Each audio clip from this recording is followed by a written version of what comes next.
in reality, they're not even a utility. Their blatant incompetence was shown after the hurricane. And every responsibility the utility would normally have was wrestled away from them by the New York State Legislature. They are just a debt servicer, and not a very good one at that. Because I think the Shoreham debt that they were supposed to take over was $6 billion. It's now $8 billion, and they think with all the interest, by the time they pay it off, it'll be $20 billion. So they're not even good at that. So I want to make this really simple. The plant is worth it. We don't have to prove anything else. That's the tax you're supposed to pay. Everything else is just a big game. So people have said to me, well, what can I do? You don't need to do any more than understand what I just said and make sure you convey that your support is behind your representatives, whether at the town level, at the county level, at the state level. They recognize that you cannot let, when you're out there every day trying to teach your kids and your family how to do the right thing, what happens when your government flaunts the law? How are you supposed to tell your kids that? They are breaking the law. What they're doing is unlawful because an arm of the New York State government is protecting and shielding a foreign corporation. National Grid is a British corporation. They are shielding them from taxes they should be paying. So there's a whole fight going on with why LIPA is even in it, but that's for another story. So those are the simple things. It's worth it, they should be paying it, and that's what the town struggles with, that's what the school district struggles with, and that's what it's all about. Thank you. I'm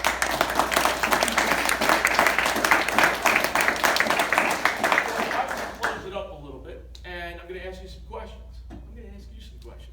Raise your hand if you want your taxes to go up 50%. Nobody? How about 30%? Nobody? 20%? 10%? Okay, so we have a problem, okay? So here's what I know. We've got a power plant that's owned by National Grid, okay? LIPA filed a lawsuit against us. They say that they're overassessed. The town has them assessed for $3.8 billion. Billion, okay? They put in an appraisal saying that that plant was worth $193 million. Big difference. Guess who's going to pay for that? That's right, all of us. Here's the problem. There's a huge gas pipeline coming from Canada, going right into that plant, okay? That gas pipeline supplies all of the natural gas in all of Long Island. Raise your hand if you think you know. Call out a number. What do you think that produces in revenue for National Grid? Give me a number. Anything. I don't know because I can't find out the information. Billions? Billions. Okay, we could figure out what we pay in gas. Okay, we can figure everybody else in Long Island that has gas. Just Matt, to go ahead. clarify your statement, it supplies all of the natural gas for Suffolk County. New York City gets their gas pipeline up from New Jersey. Correct, but it does supply Nassau County, and then there's some of Nassau. hold on, and there's a pipeline that goes out back in the Sound down to Hunts Point, powers a generating station in Hunts Point for Con Ed, then goes across and supplies gas to the Bronx. Okay, what's that worth? Anybody? Figure out what you pay for gas. Okay, so then it's got these huge power lines that go across the Sound. Okay, the biggest in the world, did you say? Yep. Okay, the biggest in the world. Okay, what is that worth? What is that worth? Okay, I don't know. I can't tell you. I know what it cost to put in there, and it was in the billions. Okay, I can't tell you what that produces in revenue. Okay, but then they have a fiber optic transmission line. It's called the Flag Atlantic 1 line, and it goes from Europe 10,000 miles across the ocean right into that plant. What's that worth? Okay, do you know what they do with that? They take that fiber optic and they slide it through the gas lines. Okay, and that's how we get our fiber optic internet, whatever we get. Okay, what's that worth? Does anybody have any numbers? Okay, okay, give it to me. What do you think that creates in revenue? The city of Virginia Beach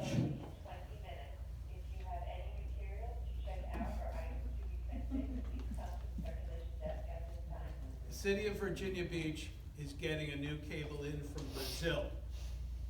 The city of Virginia Beach is creating a $100 million complex to be around that data. I've had individuals in the markets tell me proximity to data is money. The closer you are to that data coming in from Brazil, the more chances that you're gonna get that data milliseconds before somebody else. City of Virginia Beach is on it, and the question is, has National Grid been on it for the past 10 years? Because they've had the access to the data coming from Europe. So give me a number, okay? You got the power plant, 1,680 megawatts. You got a huge gas pipeline. You got the internet fiber optic cables coming in, and you got these major power lines going across. Give me a number, what are they doing revenue? What I'm gonna tell you is that Ballpark. with No, we're not let's go. with Secretary of Perry in Washington, there have been 10 occasions in the past where the Federal Power Act 202C has been brought in. Now, under the Federal Power Act, the Secretary of Energy can indicate that, well, let me give you an example. Years ago, Richard Blumenthal was the Attorney General of Connecticut. And Richard Blumenthal sought to stop a line that went to Shoreham because he didn't want to have his Connecticut supporters have any competition from that line. Secretary of Energy Abraham used a 202C order to mandate that Blumenthal stand down, and under federal supremacy in the Federal Power Act, the state of Connecticut stood down and Long Island got that source. Now, because it's an item of national security, my answer, Mr. Cook, is that it is priceless. Ooh, it's a lot of money. I'd say $1 billion. Go ahead. Let's say $1 billion. $1 billion. I think it's a lot more than that. Yeah, it's more than that. Okay? I think it's in the neighborhood of about $5 billion. Okay? That's my guess. I have no documents to back it up. Okay? Zero. But, But isn't that the problem? I mean, yeah, it's a big problem. Isn't that the problem? Yeah. Because you're talking, I mean, I'm a lawyer, you know, by the way, I'm also running for this anyway, I'm sorry I'm late, but I'm a lawyer. And it seems to me that you're talking about two different things here, and I came in late, I apologize. But you're talking about what's gonna go on in the court case, of which we don't have a lot of control over. You may have a certain degree of control on, sitting on the town board, but, you know, there's different ways this pie gets cut up. If there's refunds due, if there's one party pays, if it goes forward with a lower tax base than the school district pays, it comes from all different kinds of pockets, and it does affect everybody, right? Absolutely. Absolutely. But the issue, the problem I have, it is a complicated issue, and it's gonna end up being decided by, as in many cases, by a judge who has none of this technical expertise at all, who's gonna be listening to 1,000 different experts, throwing 1,000 different things at them, and then it's gonna go up to. Okay, so you're an attorney. With what I just gave you, give me a number. What do you think they do out of that plant? I don't know. Ballparking. You got 250 But acres. that's not, the issue's gonna come down to on that, and I don't know the answer, I really don't, okay? I don't think anybody does, all right? But I think the issue comes down to the fact of which of those components are gonna come in. Like, when you say that the line comes in here and then goes back out, I don't think we're entitled to the value of when it goes back out, because it could have just gone straight to those other places and bypassed. So I think you have to, as a lawyer, you have to take all the rest of that stuff out. So You wouldn't have gotten a permit. That's the reason why it comes in there and leaves, because you can't land somewhere. Okay. Okay? It's got incredible value. Now, someone once said to me, So they're gonna make the legal argument and trying to say, that's not an inherent part of the value of the land, it's a fixture or it's something else. That's gonna be- someone said I'm to me, just saying no, there's- I know, someone said to me, well, there's gas there, you're not allowed, only the state and the federal government can tax gas. And I said, that is an insane That's not- statement, that's not- because if only the federal government and the state government can tax gasoline, does that mean that the gas station doesn't pay property taxes? One has nothing to do with the other. Gene, we have 10 minutes, so you wanna? Okay, so let me finish it up. I don't know. And so I'm just trying to get, what I'm trying to do is just, That's and I appreciate it, what I'm trying to do is get people to think. okay? Because there's a lot. Take a look at your gas bill. Go if there's, 40,000 other households doing this, what is it, what kind of money is going through that plant, okay? That's what I'm trying to get you to think about. So here's the deal. That plant, just the power plant alone, is 680 megawatts. They just, the Northport Power Plant. 1,580, okay, I thought it was 1,680, I'm terribly sorry, okay? That's one in every 4 households.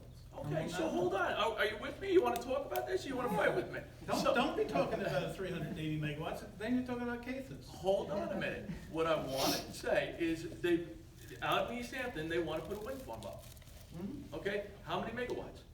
90. 19? 90. 90? 90, Well, okay. that's the whole wind farm. Yeah, the whole farm. Okay, what's it costing them to do that? They're not gonna be able to do it Well, because I they don't- can't get the what is the cable onto Beach number? Lane in Waynescott. Why is it? Because there's such I can't get massive a number. opposition.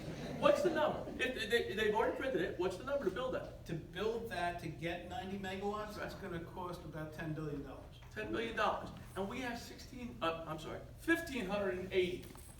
Do the math, do the math. So what happened was, with me, I got pissed off, and I'm sorry I did, okay? I look at this, I go, 3.8 billion for that place over there, and they have the nerve to put in an appraisal for 193, okay?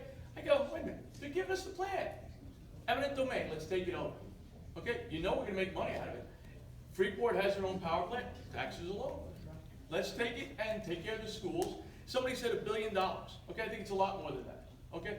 But our entire town budget, including all the schools, $1 billion, okay? We'd be foolish not to, we'd be foolish not to. So tonight, I really appreciate you people coming out. I wish you'd get everybody out there, go ahead. One question, how viable of a plan is it for the town to really take over? You know what, In essence. certainly we have to do some research to it, and realistically, that's why I wanted to hire some very, Affluent. really good lawyers to come in and take a look at it, see what we can do. I'm not a lawyer, this isn't my thing, but I look at some major differences, and we all can add and subtract, okay? You know, something's wrong here, something's wrong. Putting in for 250 acres of land Well, on the water, hold on, and they're putting in 193 million, saying that's the value of it. It makes no sense, okay, these things Give don't them add up. 220, take it over, and let's let it happen. Well, you know what happens is that you take it over, and as Larry said, it's gas and oil fired. And they're not gonna do anything with, there's no new technology that's coming out that's so good that that plant's gonna be there for the next 20 or 30 years, I'm sure. Okay, so just to give you some more background, 2 years from now, 2020, Indian Point nuclear power plant goes down, it's offline, okay? 25% of the power from New York City was produced by Indian Point. Where are they gonna get it? Well, they built a plant up in, I think it was Middletown, New York, okay? That plant is being fired now and tested on oil. Okay, you know why? Because 8 miles away is a gas pipeline that didn't make it. Okay, what's gonna happen there? We've got some issues. So that's why I'm really glad that everybody came out and understand that this is a huge issue. But it's not something a local municipality can handle. We need some people that can really go in there and dissect and find out what's going on so that we can do the right thing for each and every one of you. Because I don't want my taxes going up either. So on an end note, what do you suggest each one of us do?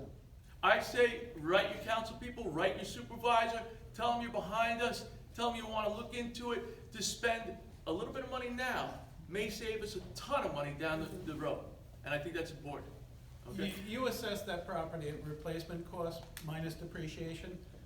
LIPA is gonna emphasize depreciation, but look at the high humidity, high heat days this summer. And if you're a neighbor of Northport, you know that that power station was going great guns all through that high humidity events. Those are high intensity, low frequency events that call upon this plant to perform at its best. And you look in comparison to other plants like Caithness, and they are punking out, and that is going to happen like January 6th to 8th of 2018. 2019, 2020, 2021. If you don't want to be in the dark and in the cold on Long Island, you better start treasuring the power plant that has the on-site fuel oil or fuel to do it. Perry is talking about that around the country on coal and nukes. The state of New York just put $26 billion into a fund to save the nukes upstate, because the state of New York understands this, but they're not gonna tell you about it down here on Long Island. Mr. Harris? Yeah, I gotta clarify something. Long Island's power needs have been going steadily down since 2010. We reached a peak load in July of 2010 that we have not seen since because of energy conservation and other methods. So I certainly don't want to see the Northport power plant torn down the way the plant up at Glenwood was torn down because it was. Sure. Boville. There was a power plant on the Hudson River Yeah. up by Stony Point that was the last coal-fired power plant on the East Coast. Yeah. That was torn down, and the power company walked away from it and stopped paying taxes to that school district. I don't want to see that happen in Northport. You're right, Northport Power Plant is certainly what did you call it, what did Perry call it? The national security. National asset. security, absolutely. But right now, they rarely run 2 boilers out of 4. They have not run 4 boilers since 2010. Well, you're wrong, in the power service they do, okay? So in the winter they do, and in the summer, in the heat, the high end they do. So, They don't generate as much electricity. well, Plus they I have don't know if they. power lines. Right, but once you get rid of the Indian Point Power Station, you're gonna have that thing I'm not run. saying it should You're go gonna have away. on it. Shouldn't go away. Should not go away. Port Jefferson shouldn't go away. It hasn't been running in 4 years, Right, but it shouldn't go away. well, because Caithness is right down the road. Originally, Caithness was supposed to go where that plant was, Right. so. Well, the key is that you have to have the capacity. And the only way that we have the capacity to survive on Long Island is having Northport as a viable entity that can come in an emergency and provide the power that's No doubt. needed. Everybody, one more time. Where can we get more information as it comes out? What's the best place to get? You know what, we're right on the edge as the attorneys are going into mediation. And what I would do is contact the council and the supervisor and demand that you want more information. Demand it. If you have questions, demand it. Okay? Send the emails. It's important. I want to thank. Civic Facebook pages, that's how you get Okay, And good. school board meetings. Thank Larry Kelly. Great job.